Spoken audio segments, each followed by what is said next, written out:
అందరికీ నమస్కారం. Voice of అర్చన ఛానల్కి స్వాగతం. ఈరోజు మనం వినబోయే కథ ఎస్వి సురేష్ గారు రచించిన పుట్టిల్లు. ఈ కథలో ప్రతి ఆడపిల్లకి పెళ్ళైన తర్వాత పుట్టింటికి వెళ్ళాలని అనిపిస్తూ ఉంటుంది. అలాగే సెలవులు రాగానే లేదా పండగలకు ఎప్పటికీ ఆడపిల్ల పుట్టింటికి వెళ్తూనే ఉంటుంది. అలా వెళ్ళినప్పుడు పుట్టింట్లో తన అమ్మ ఎలా కష్టపడుతుంది, తనకి ఏ విధంగా సమకూరుస్తుంది అనేది ప్రతి ఆడపిల్ల గమనిస్తుంటే అమ్మ పడే కష్టాలు ఏమిటో అర్థమవుతుంది. కథను చివరి వరకు విన్నట్లయితే కథ చక్కగా అర్థమవుతుంది. స్కిప్ చేయకుండా కథను వింటారని అనుకుంటున్నాను. ఇంకా కథలోకి వెళ్దాం ఫ్రెండ్స్.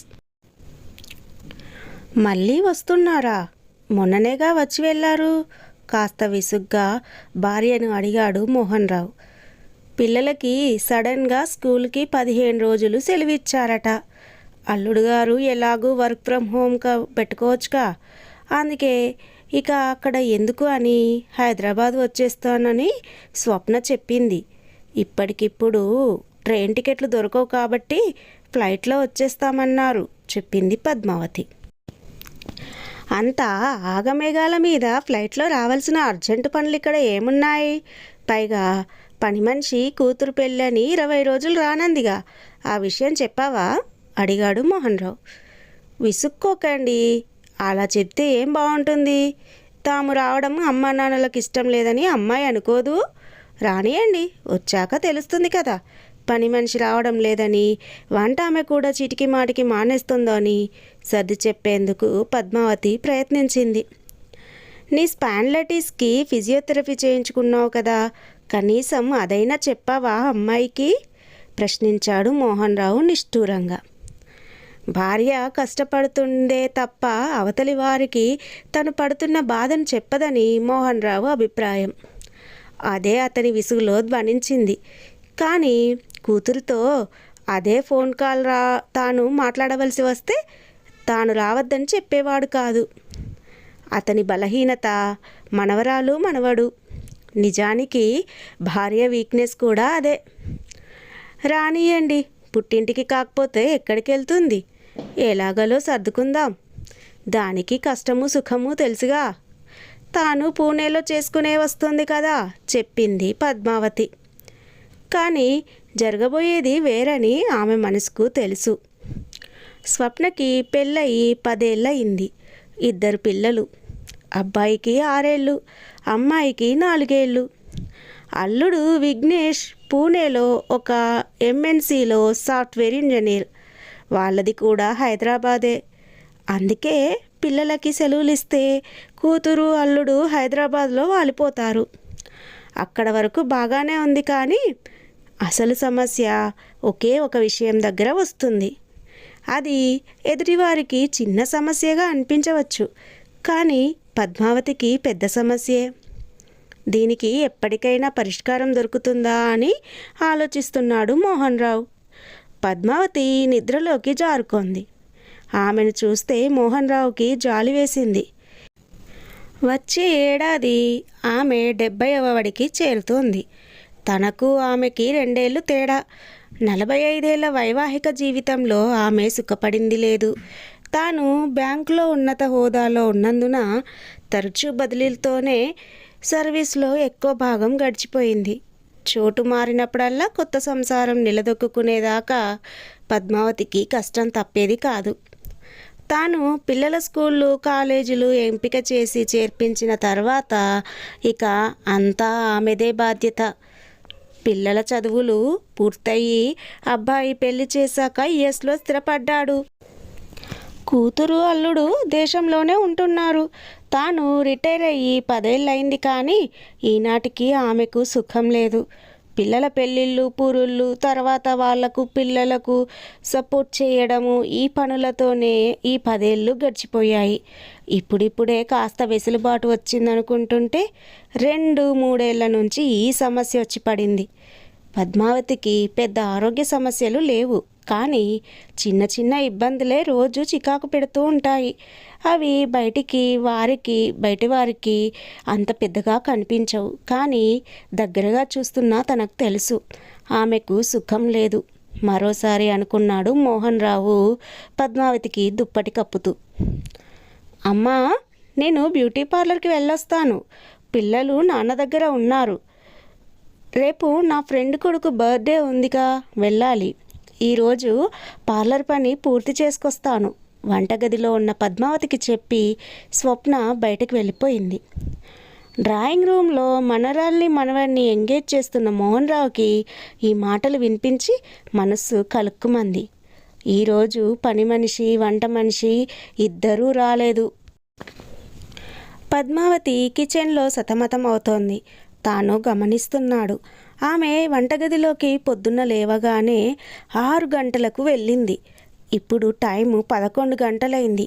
పిల్లలకి పాలు, పెద్దవాళ్ళకి 1-2 సార్లు కాఫీలతో ఇప్పటికీ అందరి బ్రేక్ఫాస్ట్ పూర్తయింది. పద్మావతి లంచ్ ఏర్పాట్లో ఉండి ఉంటుంది. కూతురు, అల్లుడు వచ్చి వారం రోజులైంది.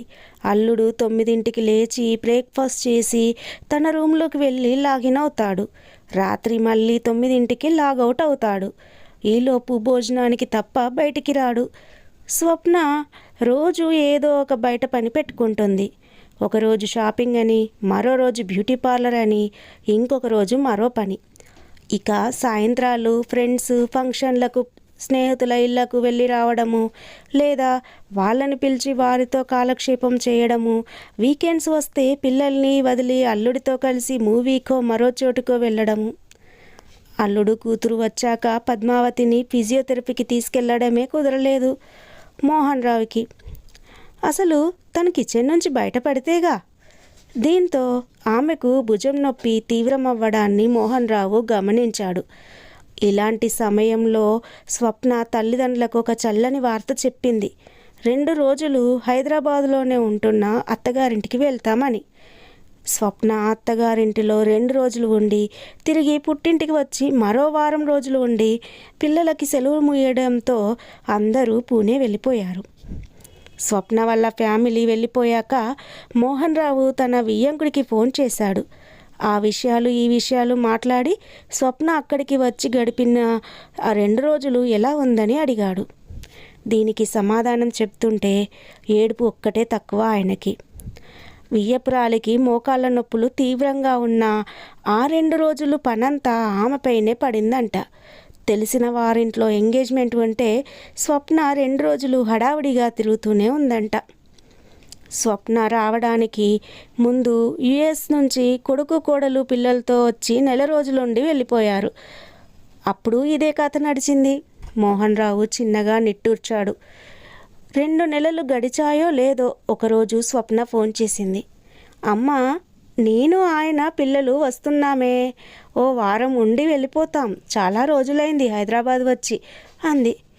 తప్పకుండా రండి తల్లి అంది పద్మావతి. పిల్లలతో సహా 2 రోజుల తర్వాత వచ్చిన స్వప్న ఇంట్లో తల్లి కనబడపోయేసరికి కంగారు పడింది. నాన్న, అమ్మ ఏది అని అడిగింది. అదేనమ్మా, నీకు ఫోన్లో చెప్పడం మర్చిపోయాను. తన తమ్ముడింటికి వెళ్ళింది. మీ మేనత్తకు బాగోలేదు. 2 రోజులు సహాయంగా ఉండి వద్దామని వెళ్ళింది చెప్పాడు మోహన్ రావు. ఒక్క నిమిషం ఆగి తనే చెప్పాడు. వంట మనిషి మానేసింది. దాన్ని కొడుక్కి మంచి జాబ్ వచ్చిందంట. పనమ్మాయి భర్త కాలు ఫ్రాక్చర్ అయింది. ఈ నెల రాలేనని కబురు చేసింది. స్వప్న హతాశురాలైంది. ఇప్పుడెలా? ఫ్లైట్ టికెట్స్ చౌకగా వస్తున్నాయని వారం తర్వాత రిటర్న్ టికెట్స్తో కలిపి బుక్ చేయించుకున్నారు. ఇక తప్పక స్వప్న వంట వార్పు మొదలుపెట్టింది. 2 పూటల అందరికీ అన్నీ అమర్చడము తల ప్రాణం తోకకొచ్చినట్టుగా ఉంటోంది. 2 రోజుల తర్వాత పద్మావతి రాలేదు. మరో 2 రోజులు అంటూ వారం గడిచిపోయింది. ఈ వారం రోజులు స్వప్నకి ఊపిరి ఆడలేదు. 1 గంట కూడా బయటకు వెళ్ళలేకపోయింది. పని చేసి చేసి నడుం నొప్పి పట్టుకుంది. ఈ 10 ఏళ్లలో మొదటిసారిగా స్వప్నలో అమ్మ శ్రమ గురించిన ఆలోచన. ఇంత పనిని, ఇంత ఒత్తిడిని అమ్మ ఎలా తట్టుకుంటోంది? 40 ఏళ్లకు దగ్గరవుతున్న తానే భరించలేకపోతుందే. అలాంటిది 70 ఏళ్లకు దగ్గరైన అమ్మకు ఎంత కష్టం? పూణేలో తాను 2-3 మనుషుల్ని పెట్టుకున్నందువలన ఎప్పుడూ ఈ బాధ అనుభవంలోకి రాలేదు అనుకుంది. ఆ తర్వాత 3 నెలల వరకు స్వప్న హైదరాబాద్ ఛాయలకి రాలేదు. ఓ రోజు పద్మావతికి ఫోన్ చేసి, అమ్మా, పిల్లలు నిన్ను నాన్నను చూడాలని చేస్తున్నారు అంది. దానికేముందమ్మా, సెలవులు చూసుకొని హైదరాబాద్ రండి మనస్ఫూర్తిగా పిలిచింది పద్మావతి. వద్దమ్మా, మీరే పూణే రండి. నువ్వు అక్కడ చేసుకొని అలసిపోయి ఉంటావు. ఓ నెల విశ్రాంతిగా ఉందిరు కానీ. ఇక్కడ మంచి ఫిజియోథెరపిస్ట్ని ఇంటికి వచ్చి చేసి వెళ్ళే ఏర్పాటు చేశాను అంది. పద్మావతి ఆశ్చర్యంతో వింటోంది. ఈ 40 ఏళ్ళు హైదరాబాదు నాకు పుట్టిల్లు. ఇక నుంచి మా ఇల్లే మీకు పుట్టిల్లు కాదనకండి. అవతల నుంచి స్వప్న స్వరం జీరపోవడం పద్మావతి గుర్తించింది. పక్కనే పేపర్ చదువుకుంటున్న భర్త వైపు చూసింది పద్మావతి. కూతురిలో వచ్చిన మార్పుని భార్య చూపుల్లో గుర్తించిన మోహన్ రావు కళ్ళు మెరిశాయి తృప్తితో. కథ విన్నారు కదా. ఈ కథ కనుక నచ్చినట్లయితే మన ఛానల్ని ఎవరైనా ఫస్ట్ టైం చూస్తున్నట్లయితే ఇంకా సబ్స్క్రైబ్ చేయకపోతే సబ్స్క్రైబ్ చేసుకోండి. అలాగే ఒక లైక్ కూడా ఇస్తారని అనుకుంటున్నాను. ఇంతవరకు సపోర్ట్ చేస్తున్న శ్రోతలందరికీ నా యొక్క హృదయపూర్వక ధన్యవాదాలు. మరొక మంచి కథతో మీ ముందుంటాను. అంతవరకు బాయ్ ఫ్రెండ్స్.